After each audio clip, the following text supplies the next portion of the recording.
Get ready citizens, Indian citizens ആയി.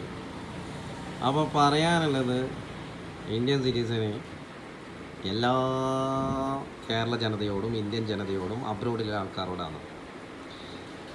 Indian സിറ്റിസൻ്റെ ഒരു group ഉണ്ടായത് ഈ നാട്ടുകാരനെ പൂട്ടിച്ചിട്ട് പോരാളി എന്ന് പറഞ്ഞൊരു ഗ്രൂപ്പുണ്ട്. ഈ പോരാളി ഗ്രൂപ്പിൽ 800 ചില്ലറ ആൾക്കാരുണ്ട്.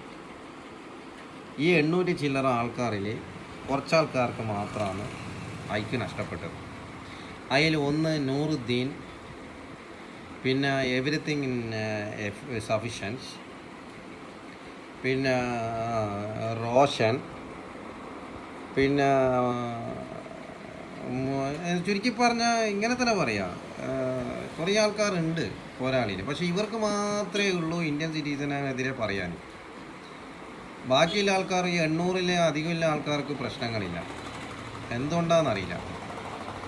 ഈ പഞ്ചാബൊക്കെ ഐക്യ പോയതിന് ഇന്ത്യൻ സിറ്റിസൻ എന്ത് തെറ്റേതിന്? മുറ്റത്ത് മുല്ലക്ക് മണമില്ല എന്ന് പറയുന്ന ഈ രാജ്യം അവാർഡ് കൊടുത്തപ്പോൾ ഇന്ത്യൻ സിറ്റിസൻ എന്ത് തെറ്റായതിന്? അപ്പോൾ പോരാളി ഗ്രൂപ്പിനെ പൂട്ടിക്കാൻ വേണ്ടിയിട്ട് ആർക്കാരുണ്ട്? കുറച്ച് ആൾക്കാരുണ്ട് ഇതിൻ്റെ അകത്ത്. പോരാളി ഗ്രൂപ്പിനെ പൂട്ടിക്കണം. പോരാളി ഒന്നല്ല, പോരാളി 2-3 പോരാളിയുണ്ട്. അപ്പോൾ ഏത് പോരാളാണ് സത്യമുള്ളത്? ഈ പോരാളിയാണ്. അപ്പോൾ ഈ പോരാളിയിലെ കാര്യങ്ങളാണ് പറയുന്നത്. അപ്പോൾ ഈ പോരാളി ഏതാ പോരാളിയെന്ന് ചോദിച്ചാൽ ഇതിൽ 2 കയ്യല്ലുണ്ട്. മറ്റേ പോരാളികളിൽ ഉണ്ടോയെന്നറിയില്ല. കാരണം ചില ആളെ നമ്പർ എടുത്തിട്ട് പോയി നോക്കിക്കഴിഞ്ഞാൽ അവർ ഗ്രൂപ്പിലെ കണക്ക് കാണിക്കും.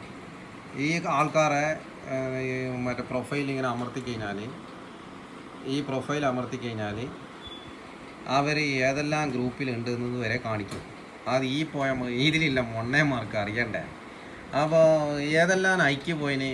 ഇന്ത്യൻ സിറ്റിസൺ ഒന്നേ പറയാനുള്ളൂ, ഐക്യു ലോസ്റ്റ്, ഗെറ്റ് ലോസ്റ്റ്.